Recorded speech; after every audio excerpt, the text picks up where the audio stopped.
Hello everyone, welcome back to my channel. How are you doing? I hope you're doing very well. In this chapter we will start balance of payment. आज हम balance of payment पढ़ेंगे. इसके पहले हमने कौन कौन से chapter पढ़ लिया है? सर्कुलर फ्लो ऑफ इनकम पढ़ लिया है, गवर्नमेंट बजट एंड इकॉनमी पढ़ लिया है, मनी एंड बैंकिंग पढ़ लिया है. उसके नोट्स भी आपको मिल गए हैं. मनी एंड बैंकिंग के नोट्स अभी नहीं आए हैं, वो मैं डाल दूंगी आज क्योंकि कल काफ़ी काम हो गया था, तो फिर मैंने उसके नोट्स पीडीएफ नहीं डाली थी. आज मैं डाल दूंगी, तो आप वहाँ से जा कर के डाउनलोड कर लेना, ठीक है. उसका पीडीएफ का लिंक उसी के डिस्क्रिप्शन में, उसी वीडियो के डिस्क्रिप्शन में पहुंच जाएगा. ऑल राइट, तो आज हम स्टार्ट करते हैं बैलेंस ऑफ पेमेंट. बहुत ही आसान सा चैप्टर है. पूरा चैप्टर बस इतने में ही आ गया, इससे ज़्यादा स्पेस भी नहीं लिया. तो सोचो मैंने कितने छोटे में इसको करके आपको मैं समझाने जा रही हूँ. तो बेसिक बेसिक सारी चीज़ें इसमें आ गई हैं, कुछ छूटता नहीं है और समझने लायक तो सारी चीज़ें इसमें आ ही जाएंगी.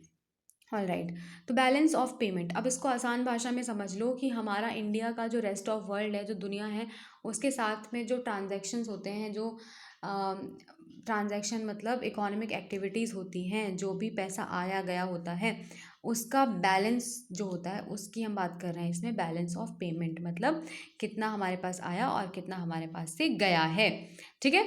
तो ये हम बैलेंस ऑफ पेमेंट में इसकी बात करते हैं. तो अब क्या है इसकी डेफिनेशन देख लेते हैं.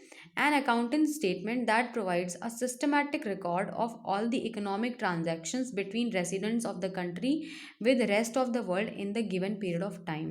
मतलब रेसिडेंट ऑफ द कंट्री जो हम लोग हैं, जो एक कंट्री के अंदर रहते हैं, उसी के इंटरेस्ट में काम करते हैं, सारी इकोनॉमिक एक्टिविटीज़ अपनी कंट्री के इंटरेस्ट में करते हैं.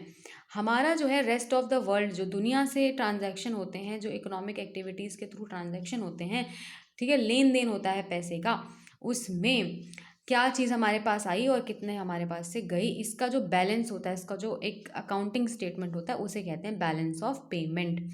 अब देख लेते हैं क्या क्या होता है बैलेंस ऑफ पेमेंट में, क्या क्या चीज़ें आती हैं, क्या क्या एक्चुअली हम ट्रांजैक्शन करते हैं, क्या किस लिए ये बैलेंस ऑफ पेमेंट बना है, ठीक है.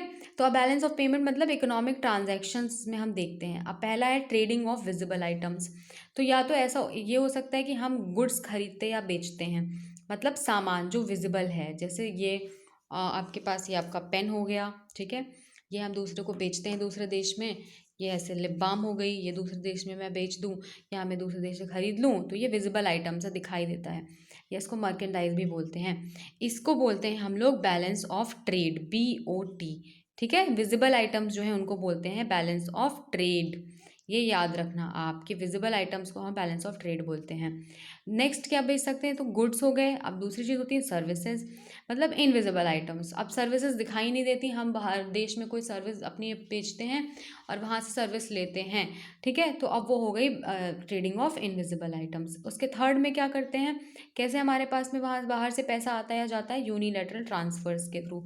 यूनिलैटरल ट्रांसफ़र मतलब वन साइडेड जो ट्रांजैक्शन होता है, मतलब या तो उधर से हमें गिफ्ट मिला है, उधर से हमें कोई पैसा मिला जिसके बदले हमें कुछ देना नहीं है, या तो हम किसी देश को यूनिलैटरल ट्रांसफ़र देते हैं. जैसे मान लो हमने कोई फाइनेंशियल, जैसे टर्की को हेल्प दी हम लोगों ने, इंडिया ने, भारत ने टर्की में जो भूकंप आया था तो उसमें हम लोगों ने हेल्प दी है, तो वो यूनिलैटरल ट्रांसफ़र. उसके बदले टर्की को कुछ नहीं करना है, उसको धन्यवाद करना है बस. तो ये हो गया यूनिलैटरल ट्रांसफ़र. लास्ट में आता है कैपिटल ट्रांसफर्स, मतलब कोई एसेट. अब कैपिटल क्या होती है कि पैसे के बदले मान लो एक जो चीज़ है वो हमने ली है पैसे के बदले, जैसे एक मशीनरी एक कैपिटल है, ठीक है. जो इन्वेस्टमेंट होती है, जिससे कुछ काम लेना होता है, वो हो जाता है कैपिटल. कैपिटल ट्रांसफर्स होता है जब in the place of money, किसी चीज़ की ओनरशिप जब हम ले लेते हैं तो वो हो जाता है कैपिटल ट्रांसफ़र, ठीक है. तो इतने ट्रांजैक्शंस हम रेस्ट ऑफ द वर्ल्ड के साथ करते हैं. चार तरीके के गुड्स हो गया, मतलब visible items, invisible items, unilateral transfers और कैपिटल ट्रांसफर्स. अब आ जाते हैं कि बैलेंस ऑफ पेमेंट एक्चुअली है क्या. तो मान लो ये एक अकाउंटिंग स्टेटमेंट है, बैलेंस ऑफ पेमेंट का ये पूरा चार्ट है. एक साइड में होता है डेबिट, एक साइड में होता है क्रेडिट. डेबिट मतलब हमारे देश से जो पैसा बाहर गया है उसको बोलते हैं हम डेबिट, मतलब आउटफ्लो ऑफ मनी, ठीक है. क्रेडिट होता है इनफ्लो, मतलब जब पैसा आता है. अब ये किसी भी तरीके से आ सकता है, या हम कुछ बेच दे दूसरे देश को तो पैसा आया है, या दूसरे देश ने पैसा दिया है फ्री में तो पैसा आया है. क्रेडिट मतलब जब इनफ्लो होता है, डेबिट मतलब जब आउटफ्लो होता है। जैसे आपका अकाउंट है, आप वैसे ही समझ लो बैलेंस ऑफ पेमेंट। जब आपके अकाउंट में से पैसे जाते हैं तो बोलते हैं डेबिट, ठीक है, जब बाहर जाते हैं पैसे। और जब अंदर मतलब पैसा हम लोग भरते हैं तो उसको क्रेडिट बोलते हैं। अब आ जाते हैं कि बैलेंस ऑफ पेमेंट कितने टाइप का होता है। बैलेंस ऑफ पेमेंट 3 टाइप का होता है।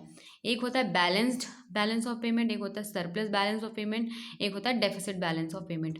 अब in the interest of country क्या होना चाहिए, डेबिट और क्रेडिट जब बराबर है तो वो बैलेंस ऑफ पेमेंट बैलेंस हो जाता है, ठीक है। मतलब डेबिट और क्रेडिट, मान लो 100 रुपये का डेबिट किया तो 100 रुपये का क्रेडिट हो गया, बराबर हो गया। सरप्लस होता है जब हमारे पास में पैसा आता ज़्यादा है और जाता कम है, मतलब डेबिट जो है छोटा है क्रेडिट से, मतलब पैसा आया ज़्यादा और हमने दिया कम है बाहर देश को, तो हमारे पास में एक्स्ट्रा सरप्लस आ गया पैसा, तो वो हो गया surplus balance of payment. Deficit balance of payment मतलब जब आपका डेबिट ज़्यादा है और क्रेडिट कम है, मतलब आपने पैसा बाहर देश को ज़्यादा दिया है और आपके पास पैसा कम आया है, तो ये हो गया आपका डेफिसिट बैलेंस ऑफ पेमेंट। अब नेक्स्ट टॉपिक है हमारा करंट अकाउंट और कैपिटल अकाउंट। अब बैलेंस ऑफ पेमेंट में जो है इसके चार्ट में 2 अकाउंट होते हैं, एक होता है करंट अकाउंट, एक होता है कैपिटल अकाउंट। अब करंट अकाउंट में किन किन चीज़ों का ट्रांजैक्शन लिखा जाता है, विजिबल आइटम्स का, इनविजिबल आइटम्स का और यूनिलेटरल ट्रांसफर्स का। इन जो पहले 3 है इनका होता है, और ये जो है ये दूसरे में आ जाता है कैपिटल में। कैपिटल ट्रांसफर्स में आ जाते हैं असेट्स, ठीक है। तो करंट अकाउंट में क्या आ जाएगा, विजिबल आइटम्स, इनविजिबल, यूनिट, और इसमें कैपिटल में क्या आ जाएगा, कैपिटल ट्रांसफर्स, एसेट्स आ जाते हैं।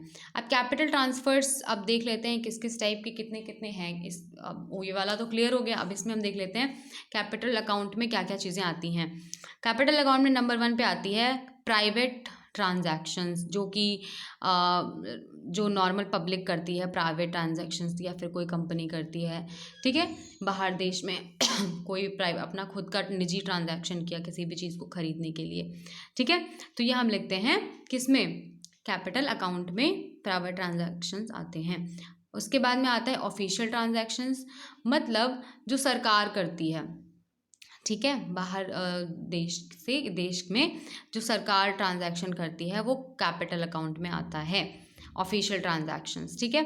फिर आते हैं बैंकिंग कैपिटल, मतलब हमारे देश की, जब हमारे देश का पैसा किसी बाहर देश की मान लो स्विस बैंक में पड़ा हुआ है, तो बैंकिंग कैपिटल मतलब वहाँ, तो वो जो पैसा है वो कैपिटल अकाउंट में जाएगा। फिर है फॉरेन डायरेक्ट इन्वेस्टमेंट। अब इसका नाम आपने सुना होगा, बहुत सारी जो कंपनीज़ होती हैं फॉरेन कंपनीज़, वो अपने देश में आकर के डायरेक्ट इन्वेस्टमेंट करती हैं, उससे उनको प्रॉफिट होता है, जिसका कंट्रोल डायरेक्टली उनके हाथ में होता है, ना कि हमारे हाथ में, पूरा का पूरा उनका कंट्रोल होता है। तो एफडीआई जो होती हैं वो हमारी कैपिटल अकाउंट में जाती हैं, वो हमारी करंट अकाउंट में नहीं जाती हैं, ठीक है। उसके बाद में पोर्टफोलियो इन्वेस्टमेंट। अब पोर्टफोलियो इन्वेस्टमेंट मतलब क्या होता है, पोर्टफोलियो इन्वेस्टमेंट मतलब है कि ये एक तरीके से एफडीआई से थोड़ा अलग होती है, मतलब जो एक्चुअल ओनर है वो हमारे हैं फॉरेन कंट्री वाले, लेकिन वो अपना ओनरशिप नहीं लेते हैं, वो इंडिया के रीजनल ओनरशिप दे देते हैं, लेकिन प्रॉफिट जो है उसका कुछ शेयर वो लेते हैं, इसको पोर्टफोलियो इन्वेस्टमेंट बोलते हैं, ठीक है, ऑल राइट। उसके बाद में आ जाता है इसको एक और चीज़ बोलते हैं foreign institutional transfer as well, ठीक है, पोर्टफोलियो इन्वेस्टमेंट वाली जो चीज़ आई। तो ये आपका हो गया कैपिटल अकाउंट में इतनी सारी चीज़ें आती हैं। ऐसे क्वेश्चन आ सकता है कि क्या चीज़ इसमें से कैपिटल अकाउंट में जाएगी, क्या करंट अकाउंट में जाएगी, तो इनको बिल्कुल अच्छे से याद कर लो क्या क्या चीज़ें कैपिटल अकाउंट में जाती हैं। बाकी क्या करंट अकाउंट का तो है ही आसान सा। अब आ जाते हैं ऑटोनोमस आइटम्स और अकोमोडेटिंग आइटम्स। मतलब बैलेंस ऑफ पेमेंट में कुछ ऐसे ट्रांजैक्शंस होते हैं जो ऑटोनोमस आइटम्स हो गए, और कुछ हो गए एकोमोडेटिंग आइटम्स। अब ये क्या है ऑटोनोमस आइटम्स, मतलब जो अपने आप से करे गए हैं, वॉलेंटरली करे गए हैं, ठीक है, और takes place due to some economic motive. अब एक इकोनॉमिक मोटिव, एक इकोनॉमिक प्रॉफिट के लिए वो ट्रांजैक्शन किया गया है, ठीक है। जैसे अंडर करंट अकाउंट में क्या आएगा, जब करंट अकाउंट में एक्सपोर्ट और इम्पोर्ट जो है वो आ जाएगा आपका ऑटोनॉमस आइटम्स में। और कैपिटल अकाउंट में जैसे रेसिप्ट्स and repayment of foreign loans, मतलब ये तो आपने जो है आपको करने ही करने हैं, ये अपने आप आपको करने हैं, वॉलेंटरली आपको करने हैं, ठीक है। एक्सपोर्ट्स एंड इम्पोर्ट्स तो होंगे, ये खुद से किए गए हैं वॉलेंटरली प्रॉफिट कमाने के लिए। और कैपिटल अकाउंट में देखा जाए तो रेसिप्ट्स and repayment of foreign loans, ये भी आपको करना ही करना है, ठीक है। एकोमोडेटिंग आइटम्स क्या होते हैं जो आपको मजबूरी में करने पड़ते हैं बैलेंस लाने के लिए। अब for example takes place to maintain balance in balance of payment, मतलब डेबिट को वो क्रेडिट के बराबर करने के लिए ही ये किया जाता है। अब मान लीजिए आपका डेबिट जो है वो ज़्यादा है और क्रेडिट आपका कम है, तो उसको आप कंपनसेट करोगे। जैसे आपका मान लीजिए एक्सपोर्ट जो है कम है और इम्पोर्ट ज़्यादा है, जो अक्सर होता है, तो मतलब आपकी कंट्री जो है वो लॉस में, आपने इम्पोर्ट ज़्यादा किया तो पैसा बाहर आपका ज़्यादा गया, और आपका एक्सपोर्ट कम था तो पैसा कम आया आपके यहाँ। तो आप क्या करोगे, मान लो आपने एक्सपोर्ट किया है 180 रुपये का कुछ सामान, और आपने इम्पोर्ट किया है 200 रुपये का, मतलब 20 रुपये आपने ज़्यादा खर्च किए हैं। तो 20 रुपये आपको क्या हो गया, लोन में चले गए, लोन लिया आपने, तो ये आपका क्या हो गया, ये आपका हो गया एकोमोडेटिंग आइटम। मतलब आपने आपको करना पड़ा ताकि आपके बैलेंस ऑफ पेमेंट में बैलेंस आ पाए। ठीक है, तो ये आपका बेसिक चैप्टर था, बहुत ही आसान सा चैप्टर था balance of payment. I hope आपको समझ में आया होगा। जो भी समझ में नहीं आया है उसको इकोनॉमिक्स ऑन योर टिप्स का जो चैनल है वो आप ज़रूर देखना, उसमें आपको अच्छे से समझ में आएगा कि उन्होंने कैसे कैसे चीज़ें बोली हैं। मैंने वहाँ से मेजर मेजर नोट्स बनाए हैं, बाकी एक दो बार संदीप गर्ग से भी थोड़ा थोड़ा देख लिया था, बट वो मोर और लेस सेम सिमिलर चीज़ है। आई होप चैप्टर आपको समझ में आया होगा। नेक्स्ट चैप्टर हम पढ़ेंगे aggregate demands and related aggregates and related concepts wala jo chapter. Thank you so much for watching this video. I hope you understood this video properly. If you liked it, hit the like button, subscribe to my channel.